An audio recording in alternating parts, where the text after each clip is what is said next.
Hello friends, नमस्कार and welcome to ETC Bollywood business. मैं हूं आपका होस्ट कोमल लाटा। दोस्तों, आज कई सारी फिल्में लगी है including the Hollywood film the Lion King, animation film है। बट हम रिव्यू करेंगे दो हिंदी फिल्मों को, दो बॉलीवुड की फिल्मों को, जिनका नाम है फैमिली ऑफ ठाकुरगंज एंड झूठा कहीं का। तो शुरू करते हैं with the review of family of Thakurganj. Title से ही, ट्रेलर से ही आप समझ ही चुके होंगे कि फैमिली ऑफ ठाकुरगंज में स्थित है। एक फैमिली की कहानी है एंड उस फैमिली में दो भाई हैं, एक है जिमी शेरगिल और एक है नंदिश सिंह। जिमी शेरगिल जो बड़ा भाई है वो गलत राह पर चल देते हैं और नंदिश सिंह क्लासेस चलाते हैं, लोगों को सिखाते हैं और वो बहुत ही नेक इंसान, बहुत ही अच्छे इंसान हैं। उनके फादर की मौत वो जब बच्चे थे तभी हो चुकी थी और उनकी mummy played by Supriya Pilgaonkar, उन्होंने इन दोनों को पाल पोस कर बड़ा किया है। जिमी शेरगिल देखते ही देखते क्राइम की दुनिया में कदम रख देते हैं एंड एक बार जब उन्हें जेल हो जाती है, उन्हें बचाते हैं सौरभ शुक्ला। तो सौरभ शुक्ला को वो बहुत सम्मान देते हैं, बहुत मानते हैं। Saurabh Shukla is like Jimmy Shergill's godfather. और एक दिन जिमी शेरगिल का दिल बदल जाता है जब वो उनके छोटे भाई, प्लेड बाय नंदिश सिंह जैसा हमने कहा, जब वो उनके छोटे भाई की बातें सुनते हैं and then he decides that he will no longer go on the wrong path. वो अपने आप को सुधारने की कोशिश करते हैं, लेकिन सौरभ शुक्ला जो उनके गॉडफादर हैं, उन्हें इस बात से खतरा लगता है और उसके बाद सौरभ शुक्ला क्या गेम खेलते हैं, क्या चाल खेलते हैं, वो बताया गया है। फिर जिमी शेरगिल के साथ क्या होता है, उनकी फैमिली के साथ क्या होता है, उनकी फैमिली और क्या करती है, ये सब बताया गया है। हम सारांश में कहानी बता रहे हैं बिकॉज एक से एक बात जुड़ी हुई है और अगर हम और इससे ज़्यादा कहें तो शायद ट्विस्ट एंड टर्न्स रिवील हो जाएं और आपका मज़ा थोड़ा कम हो जाए। तो सफाइस इट टू से it's the story of two brothers, one on the wrong path, the other on the right path. And wrong path वाला भाई जब सोचता है कि मैं अपने आप को इंप्रूव करूंगा और मैं भी अब सही पाथ पर चलूंगा, सही राह पर चलूंगा, उसके बाद क्या क्या होता है ये बताया गया है फिल्म में। तो ये सारांश में कहानी है। आइए सबसे पहले डाइसेक्ट करते हैं या एनालाइज करते हैं इस फिल्म के स्टोरी, स्क्रीन प्ले, डायलॉग्स को, यानी कि कथा, पटकथा और संवादों को। फिल्म को लिखा है दिलीप शुक्ला ने। The story, screenplay and dialogues have been penned by Dilip Shukla. सबसे पहले जैसे फिल्म शुरू होती है आपको एहसास होने लगता है कि इस फिल्म में कुछ भी नया नहीं है। इस प्रकार की फिल्में हमने सैकड़ों देख ली है और ये एक और है उसी मोल्ड में, उसी टाइप की फिल्मों में। तो एक्शन है, विलन्स हैं, गुड पीपल है, बैड पीपल है एंड गेम्स खेलते हैं, वन अपमैनशिप की कोशिश है, करप्ट पुलिस ऑफिसर्स है, अच्छे पुलिस ऑफिसर्स हैं। वो सारी बातें हैं जो हमने पिछले कई फिल्मों में देखी है। बहुत सारी फिल्मों में इस प्रकार की कहानियां हमने देखी है। तो स्टोरी में कुछ भी नवीनता नहीं है, कुछ भी नॉवेल्टी नहीं है। There is not even a hint of novelty, there is not even a hint of newness. Screenplay भी उतना ही घिसा पिटा है। स्क्रीन प्ले में भी ऐसी कोई बात नहीं है जो आपको चौंका दे, आपको ये फीलिंग दे कि वाह, ये एक नई बात कहने की कोशिश की है। कुछ भी नयापन नहीं है। एवरीथिंग इज रूटीन और everything is what you have seen earlier, not in one और two films, in umpteen films, countless films आपने इस प्रकार की देखी है। तो कुछ फिल्म में से कुछ है, कुछ फिल्म में से कुछ है and therefore there is no element of engagement. ये स्क्रीन प्ले ऑडियंस को एंगेज नहीं करता है, इन्वॉल्व नहीं करता है। आप पैसिवली ड्रामा को अनफोल्ड होते हुए देखते हैं एंड कन्वीनियंस वाला स्क्रीन प्ले भी है। कहने का मतलब है कि अगर राइटर ने यह तय कर लिया कि अब कहानी को इस मोड़ से गुजर के वहां पहुंचना है तो उसी मोड़ से गुजर के वहीं पहुंचती है। So everything looks contrived and one of convenience. And जहां तक डायलॉग्स का सवाल है, डेफिनेटली कुछ डायलॉग्स मजेदार है एंड वजनदार भी है, बट केवल डायलॉग से कभी बात नहीं बनती है। स्टोरी एंड स्क्रीन प्ले काफी कमजोर है। अब परफॉर्मेंसेस की तरफ आते हैं।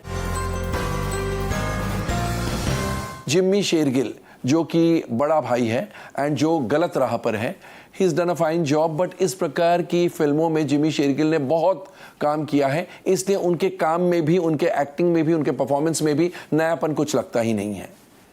एंड माही गिल जो उनकी वाइफ की भूमिका निभा रही है, she doesn't get much scope, बहुत ज़्यादा रोल नहीं है। इनफैक्ट एक पॉइंट आता है सेकेंड हाफ में जब माही गिल स्वेयर्स रिवेंज, और तब आपको लगता है कि अब जाके माही गिल का काम आएगा, लेकिन that swearing of revenge just remains that, because उसके बाद भी माही गिल का काम ही नहीं है। तो दुख होता है कि इतनी अच्छी actress, she is a very fine performer, उनको यूँ मानो वेस्ट ही किया गया है। नंदिश सिंह जो कि जिमी शेरगिल के छोटे भाई की भूमिका निभा रहे हैं, he looks very handsome and is done a fine job. Supriya Pilgaonkar जो उनकी मम्मी की भूमिका निभा रही है, कभी कभी आपको लगता है कि इस प्रकार का रोल वो क्यों कर रही है, क्या बोलने की कोशिश की जा रही है, what is her contribution to the entire drama, कुछ समझ में नहीं आता है। So in a way she looks miscast. Saurabh Shukla जो कि गॉडफादर, जिमी शेरगिल के गॉडफादर की भूमिका निभा रहे हैं, ही इज अगेन रूटीन। बहुत सारी इस प्रकार की फिल्में उन्होंने भी कर ली है और इसलिए उनके लिए भी कुछ करने को नया नहीं है एंड थोड़ा डिसइंटरेस्ट शो करता है स्क्रीन पर। पवन मल्होत्रा जो कि एक पुलिस ऑफिसर की भूमिका निभा रहे हैं, he is good and he lends good support. Let आते हैं फिल्म में, ड्रामा में, लेकिन अच्छा काम किया है। Mukesh Tiwari, he is all right, and Yashpal Sharma as the corrupt police officer is also reasonably good. राज जुट्शी और मनोज पावा, इनके भी इंपॉर्टेंट किरदार है और दोनों ने सही काम किया है। They lend decent support. इनके अलावा there is Sudhir Pandey, Salil Acharya, Pranati Rai Prakash, Shivika Sodiyan and Vishal Singh. They provide average support. और भी बहुत सारे एक्टर्स हैं जिनका काम कम है, छोटा है एंड ठीक से किया है। तो ये तो हुई बात एक्टर्स के परफॉर्मेंसेस की। अब एक नजर डालेंगे डायरेक्शन और अन्य टेक्निकल एस्पेक्ट्स पर।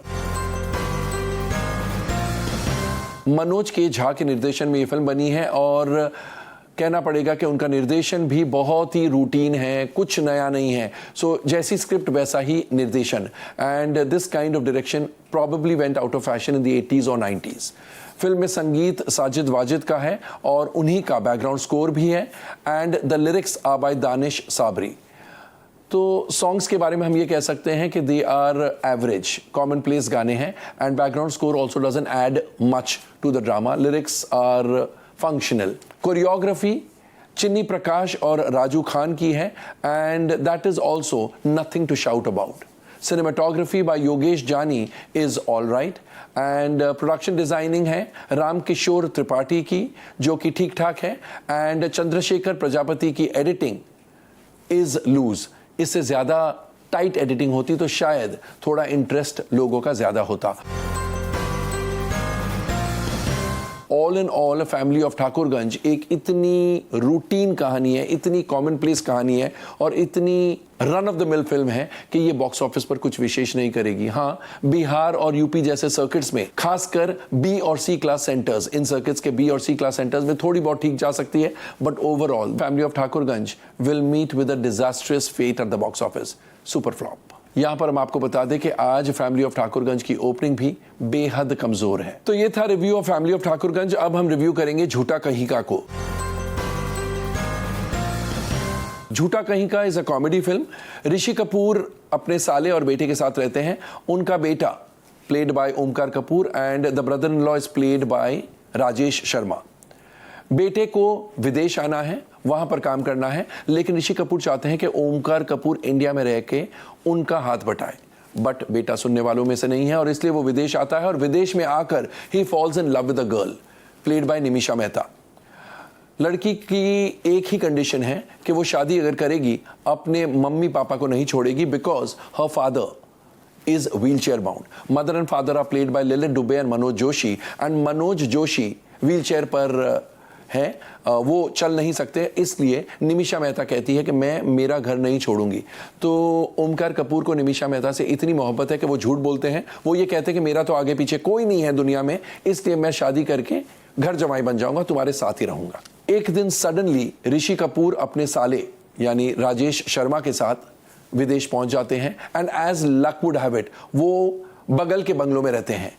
एक बंगलों में मनोज जोशी, ललित दुबे, निमिषा मेहता एंड ओमकार कपूर रहते हैं और बगल का बंगलो जो कि ओमकार कपूर के ससुराल वालों का ही है, उसमें आकर किराए पर ऋषि कपूर और राजेश शर्मा रहते हैं। अब ओमकार कपूर ने ये नहीं बताया अपने पिताजी को कि उसने शादी कर ली है, और इसलिए वो अपने बेस्ट फ्रेंड सनी सिंह उसे कहते हैं कि you pretend as though you are the son of Rishi Kapoor in front of my in laws. And Rishi Kapoor से यानी ओमकार कपूर अपने पिताजी से ये कहते हैं कि इस घर का दामाद सनी सिंह है। So both are kept in the dark. The in laws don't know कि Omkar Kapoor, their real son-in-law, is the son of Rishi Kapoor, and Rishi Kapoor doesn't know that his real son, that is Omkar Kapoor, is the दामाद of Lilith Dubey and Manoj Joshi. As if ये confusion कम नहीं है, सनी सिंह की भी एक girlfriend है, that is Rucha वैद्य। दोनों एक दूसरे से बहुत प्यार करते हैं, एंड सनी सिंह शादी करना चाहते हैं, लड़की भी शादी करना चाहती है, लेकिन सनी सिंह के बड़े भैया जिमी शेरगिल जेल में है, तो Sunny Singh wants his brother to be out of jail, उसके बाद शादी करेंगे। लेकिन there's a problem here, Jimmy Shergill बहुत ही लालची इंसान है और वो चाहते हैं कि उनके छोटे भाई की शादी कोई अमीर के घर में हो, लेकिन रुचा वैद्य बहुत ज़्यादा पैसे वाली नहीं है, एंड उनके parents played by Rakesh Bedi and Neelu Kohli don't have too much money. तो ये पूरा कन्फ्यूजन है, और किस प्रकार से कन्फ्यूजन क्रिएट होता है पहले तो, फिर सॉल्व होता है, कंफ्यूजन क्लैरिफाई होता है, सब बातें क्लियर हो जाती है, ये क्लाइमैक्स में बताया गया है। तो आइए पहले डाइसेक्ट करते हैं या एनालाइज करते हैं इस फिल्म के story, screenplay and dialogues को। The story, screenplay and dialogues तीनों लिखे हैं वैभव सुमन और श्रेया श्रीवास्तव ने। अगेन स्टोरी बहुत ही रूटीन है। इस प्रकार की कॉमेडी ऑफ एरर्स हमने सैकड़ों देखी है, बहुत सारी देखी है। 70s में भी बनी थी, 80s में भी बनी थी, 1990s में भी बनी थी, 2000 में भी ऐसी फिल्में बनी हैं। तो स्टोरी में भी नयापन नहीं है, स्क्रीन प्ले में भी कुछ विशेष नवीनता नहीं है, लेकिन डेफिनेटली कुछ स्क्रीन प्ले के इस प्रकार के सीन्स हैं जहां पर आपको हंसी आएगी ही आएगी, in spite of the fact that नयापन नहीं है, but they have been constructed in such a way कि हंसी आती है। एंड दोनों राइटर्स वैभव सुमन और श्रेया श्रीवास्तव के डायलॉग्स की तारीफ करनी पड़ेगी, खासकर कुछ डायलॉग्स जो या तो मनोज जोशी बोलते हैं या फिर ऋषि कपूर और राजेश शर्मा बोलते हैं। इन तीनों के डायलॉग्स डेफिनेटली अच्छे हैं, and those dialogues definitely create mirth, create comedy, and therefore laughter सुनने को मिलता है सिनेमा घर में। तो ये तो हुई बात स्क्रिप्ट की। अब एक नजर डालेंगे एक्टर्स के परफॉर्मेंसेस पर। Rishi Kapoor of course is a fine actor, इस फिल्म में भी काम उन्होंने बहुत ही बढ़िया किया है। उनके साले की भूमिका में है Rajesh Sharma, he is also terrific, बहुत अच्छा काम किया है, एंड दोनों की सेंस ऑफ टाइमिंग मैच करती है, इसलिए नहले पे दहला वाली बात नजर आती है। बहुत मजा आता है उन दोनों को साथ में एक सीन में या एक सीक्वेंस में देखकर। Omkar Kapoor, he is all right, and as his girlfriend and then wife Nimisha Mehta is also so-so. Sunny Singh ने काम अच्छा किया है, his comic sense of timing is also good, and as his girlfriend Rucha Vaidya is just about ordinary. लिलित Dubey और मनोज जोशी जो कि निमिषा मेहता के parents की भूमिका निभा रहे हैं। पहले बात करेंगे मनोज जोशी की। ही इज एक्स्ट्रा ऑर्डिनरी, उनका सेंस ऑफ टाइमिंग इतना फैंटास्टिक है और इतना परफेक्ट है कि his comedy actually makes you laugh. Lalit Dubey also stands her own and her acting is also very nice. Jimmy Shergill जो कि सनी सिंह के बड़े भाई की भूमिका निभा रहे हैं, उनका काम ठीक ठाक है, लेकिन उनके किरदार का नाम टॉमी है, और जब भी उन्हें कोई भी किरदार पूछता है कि टॉमी यानी कुत्ते का नाम कैसे रखा, तब वो जब आग बबूला होकर बड़बड़ करते हैं और ऐसे धमकी देते हैं, वो पूरा पोर्शन बहुत ही अच्छा लगता है। तो इस प्रकार के सीन्स बहुत सारे हैं, क्योंकि हर किरदार जो उनसे इंटरैक्ट करता है वो यही कहता है, अरे कुत्ते का नाम कैसे रखा है, और उसके बाद वो जो आग बबूला हो जाते हैं और ऐसे जोर से बोलते हैं, ऐसे लड़ने लगते हैं, वो सीक्वेंस जब भी आता है ऑडियंस की हंसी छूट जाती है, बिकॉज मजेदार सीक्वेंस है। उन सीक्वेंसेस में उन्होंने काम बहुत ही बढ़िया किया है। Then there is Rakesh Bedi and Neelu Kohli as the to-be in-laws of Sunny Singh. They have lent decent support. And Ashok Pathak, जो कि जिमी शेरगिल के साइडकिक की भूमिका निभा रहे हैं, his comedy is also quite entertaining. And Sunny Leone एक गाने में नजर आती है, her performance adds a bit of a star value, nothing beyond that. तो ये तो ही बात एक्टर्स के परफॉर्मेंसेस की। अब एक नजर डालेंगे डायरेक्शन और अन्य टेक्निकल एस्पेक्ट्स पर। स्मीप कैंग के निर्देशन में ये फिल्म बनी है और उनका निर्देशन बहुत ही ऑर्डिनरी है, कॉमन प्लेस डायरेक्शन है। The direction doesn't have any spark, जिसे आप कहें कि ये कुछ नया देखने को मिला या यहाँ पर एक डायरेक्टर का ब्रिलियंस नजर आ रहा है। So very routine direction. Film में संगीत अलग अलग म्यूजिक डायरेक्टर्स का है, यो हनी सिंह, राहुल संजीव अजय, अमजद नदीम, काशी रिचर्ड एंड सिद्धांत Madhav. The music is more और लेस फंक्शनल, कोई भी गाना हिट नहीं है, कोई भी गाना स्टैंड आउट नहीं करता है। And the lyrics also are just about okay. Sanjeev Chaturvedi और अमजद नदीम के लिरिक्स हैं, they are just about okay. The dance picturisations are also very very commonplace, कोई विशेष बात नहीं है कोरियोग्राफी में। And the background music by Dharma Vish is very ordinary, लेकिन कुछ कॉमिक सीन्स में the background music enhances the impact of those scenes.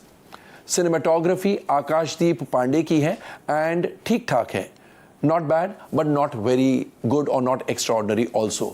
Production designing Ragini Jerahat और गुनीत भुमरा की है एंड वो भी कॉमन प्लेस है। And editing by Ashfaq Makrani is quite sharp. क्या है, कॉमेडी में अगर शार्प एडिटिंग ना हो तो विट और ह्यूमर खो जाता है, but here the editor Ashfaq Makrani has taken care to make his editing sharp, to make his editing very crisp, जिस वजह से भी कॉमेडी क्रिएट होती है। तो ऑल इन ऑल झूठा कहीं का ऑडियंस को कहीं कहीं पर हंसाती है, लेकिन it will not be able to bring a smile on the distributors faces. Distributors इस फिल्म में कमाएंगे बिल्कुल नहीं, इनफैक्ट ये फिल्म रह जाएगी, बॉक्स ऑफिस पर कुछ भी नहीं कर पाएगी, because it is too routine a drama. इस प्रकार की फिल्में हमने बहुत सारी देख ली है। यहां पर यह भी ऐड करना जरूरी है कि आज झूठा कहीं का की ओपनिंग बेहद कमजोर है। तो दोस्तों ये थे हमारे reviews of family of Thakurganj and झूठा कहीं का। आइए बात करते हैं कुछ सिनेमा वालों से और उनसे जानते हैं कि उनके सिनेमाघरों में आज इन दोनों फिल्मों को ओपनिंग कैसी लगी है and of course additionally the Lion King की ओपनिंग किस प्रकार की है। आज रिलीज होने वाली मूवीज में से झूठा कहीं का और फैमिली ऑफ ठाकुरगंज को ज्यादा स्क्रीन स्पेस नहीं मिली है, उसकी वजह से उनका परफॉर्मेंस लिमिटेड रहेगा। पिक्चरें दोनों अच्छी है, पॉजिटिव रिपोर्ट्स हैं, लेकिन अपोजिशन इतनी ज्यादा है कि कलेक्शंस कुछ ऐसी नहीं आएंगी कि अगर 50-60% में भी चले, क्योंकि ओपनिंग दोनों को नहीं लगी है। 50-60% में अगर वीकेंड में पिक्चरें जाती है तो ही पिक्चरों की कुछ होप होगी। इनके अलावा क्या है, ह्यूज ऑपोजिशन है लायन किंग, उसको ओपनिंग अच्छी लगी है। अल्टीमेटली वीकेंड पे हाईएस्ट क्रॉसर लायन किंग और सुपर 30 ही रहने वाली है। आज रिलीज हुई पिक्चर्स झूठा कहीं का और फैमिली ऑफ ठाकुरगंज दोनों ने बहुत ही वीक स्टार्ट किया कहूँगा, और इसमें से जो पब्लिक रिव्यूज आए हैं झूठा कहीं का के लिए फिर भी ठीक है। जो पब्लिक निकली है वो कहती है कि वन टाइम वॉच है, कॉमेडी ठीक है उस पिक्चर में। बाकी दूसरी जो आज हॉलीवुड की रिलीज है द लायन किंग, उसका भी स्टार्ट एज एक्सपेक्टेड नहीं है, थोड़ा सा कम है, लेकिन पिक्चर वो अच्छी है, तो मे बी वीकेंड उसका बहुत अच्छा रहेगा। तो दोस्तों आपने हमारे रिव्यूज सुन लिए और फैमिली ऑफ ठाकुरगंज एंड झूठा कहीं का, आपने सिनेमा वालों की बातें भी सुन ली। इसी के साथ हमारा आज का एपिसोड समाप्त होता है। हमारी मुलाकात अब सोमवार को होगी ईटीसी बॉलीवुड बिजनेस के एक और मजेदार एंड एक्साइटिंग एपिसोड में। Till then it's good bye and good night from me. Have a nice weekend.